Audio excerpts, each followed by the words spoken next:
Merci, monsieur le député. La parole est à madame Hélène Zannier pour le groupe La République En Marche et pour 5 minutes.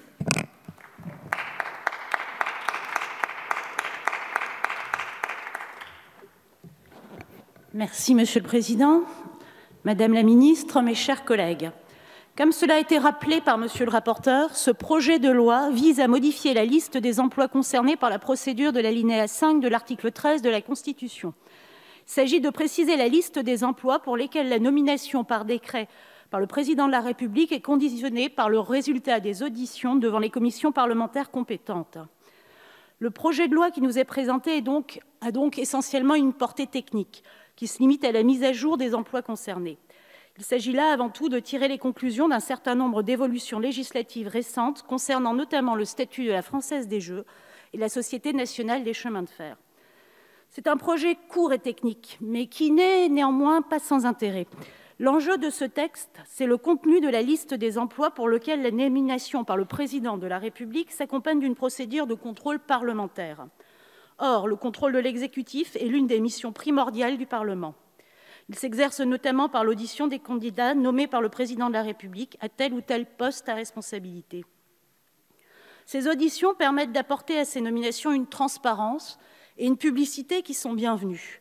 En ce sens, le sujet que nous abordons désormais n'est pas anodin et mérite donc toute notre attention.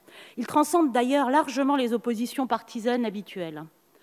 Dans le texte sur lequel nous devons nous prononcer, il y a toutefois deux aspects différents. Premier aspect, on l'a vu, c'est l'adaptation de la liste des emplois concernés aux réformes en cours. Donc, il est question ici, ça a été maintes fois rappelé, mais de la partie du texte qui va concerner la suppression d'un certain nombre d'emplois qui ne sont plus concernés, par exemple, à la SNCF ou à la Française des Jeux. Le changement de statut de ces organismes nous oblige à modifier la liste des emplois concernés pour prendre acte des évolutions législatives en cours. Cet aspect du texte n'appelle guère de commentaires. Deuxième aspect, au-delà des réformes en cours, c'est la question plus générale du périmètre des emplois qui sont concernés par la procédure de l'alinéa 5 de l'article 13.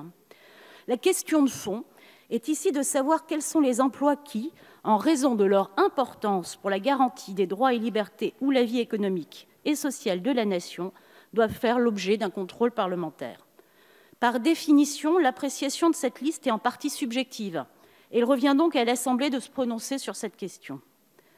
Le texte adopté en commission acte l'ajout à la liste initiale d'un certain nombre de nouveaux emplois. Le Sénat a ainsi décidé d'inclure les postes de directeur général de l'Office français pour l'immigration et l'intégration et de président de la commission pour l'accès aux documents administratifs dits CADA.